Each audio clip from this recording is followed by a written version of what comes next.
The old lady quietly turned her wheelchair and purposely bumped into a nurse coming her way. Don't worry, she was fine. She just wanted to steal something and then go kill someone. With help from her old friend, May snuck into the bathroom. She managed to climb out the window. Even though she'd been paralyzed for years, her arms were super strong. Her floral clothes blended in with the flowers and plants on the wall, so the gardener cutting grass didn't notice her at all. She was after her ex-boyfriend, Miles. Since he already had heart issues, she had ordered castor beans online. She turned them into poison, grabbed the syringe she'd just stolen, and waited for him to fall asleep. That would be the perfect time to take him out. But the nursing home gave each elder a health band. If their heart stopped, it triggered an alarm. But May never followed the rules. She never bothered to charge hers, so the system always thought she was dead. Now, if she just switched bands with Miles, it would look like he was still alive. And if she left the same way she came, she'd have the perfect alibi. The bathroom line was long by then, but her bestie was blocking the door. When the director finally lost it and opened the door, May was already back in her wheelchair. You gonna help me wipe? The last thing she needed to do was switch the bands back. That day, the nursing home had a trip to the zoo.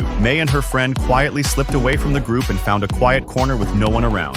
She tapped the band to fake a heart attack. The red light on it started flashing, and the alert went off at the nursing home. Caregivers rushed to help, but the person had already been dead for nearly an hour. There was nothing they could do. On the way back, they passed the body. Their faces looked sad, but deep down, they were smiling. The nurse just figured Miles's wristband had run out of battery, so she plugged it into the charger. May had already guessed this would happen. When no one was around, she quietly swapped it back, bringing her plan to a perfect end. Turns out, decades ago, May and her best friend had both been Miles's girlfriends. Back in college, they joined a student group that deeply hated Germany because of the war. They once put nails in a pressure cooker, planning to attack a German high school. But just before it happened, Miles had second thoughts and reported them to the police. Everyone in the group ran, but May got shot in the waist and ended up in a wheelchair. The two girls were treated as terrorists and spent over 10 years in prison. So when they saw Miles again at the nursing home, they both knew it was time for payback. Everything was going well. They didn't expect the director to catch them using a taser at the zoo. She never liked May to begin with, and now she finally had a reason to kick her out. May figured since they'd already killed someone, one more wouldn't hurt. So she followed the same method and made the director a special pot of fried chicken.